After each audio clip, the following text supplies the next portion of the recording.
Hello and welcome to the third episode of Brick Techniques 101. This is a series where I teach you how to improve your mocks before the deadline for International Mock Day. In case you don't know, International Mock Day is this event that the Jackhammer is doing where mock builders can come together and we can show off each other's cool mocks, admire each other's creations, and be together somewhat during the coronavirus pandemic. More information and details will be in the description below, along with the Jackhammer's announcement video. In this episode, I'll be teaching you how to do realistic, good-looking rock work. When you're building rock work, you have to have a balance between using plates and bricks. The advantage to using plates is that it allows you to get some more subtle anglings and more subtle curves. But if you're just using plates, the mountainside will seem very flat and it won't really be going anywhere. There won't be too much depth variation between the front and the back.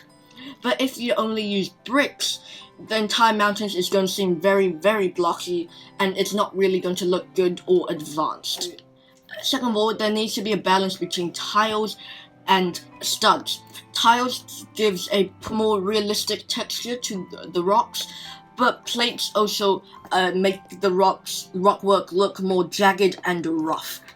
For example, here I predominantly used tiles at the bottom and at the far side, and the middle is more jagged, so this gives it a nice framing, like the mock cuts off right here, which is a nice framing device, but it also maintains some texture.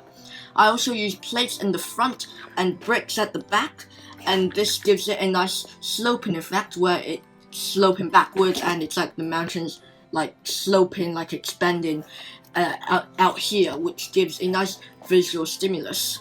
Another tip for building rock work is that you want to vary it.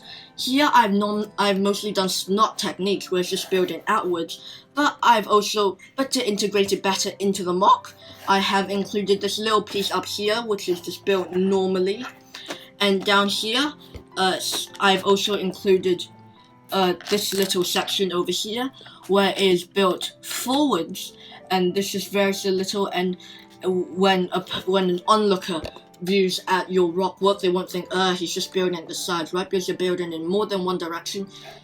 Lastly, this is for freeform mocks. You don't want the rock work to only take up like 2 studs. Like, if you imagine the rock work only going up to here, and the rest of it is just the normal brick build, it will look pretty horrible. The rock work will not seem nicely integrated, and it will look very artificial. You always want to, extend the rock work upwards in some places like here, and slope it down a bit here, and maybe have it come down lesser on the other side. And the wonders of snot building is that it can allow you to use wedge plates to help transition from this side to this side. You can use some tiles over here. So don't have all the rock work just cut off at the same level. Have some rock work go up a bit more, have some rock work, go down a bit more, so it just looks more realistic, random, and natural. So that's it for today's Brick Techniques tips and tricks. If you find this useful, and playlist of all my other tips and tricks will be on the left hand corner right there. And if you really enjoy my content, please consider hitting that subscribe button, turning on notifications, and whilst you're there, leave a like and drop a comment. It will be greatly appreciated in my war against the evil overlords of the YouTube algorithm.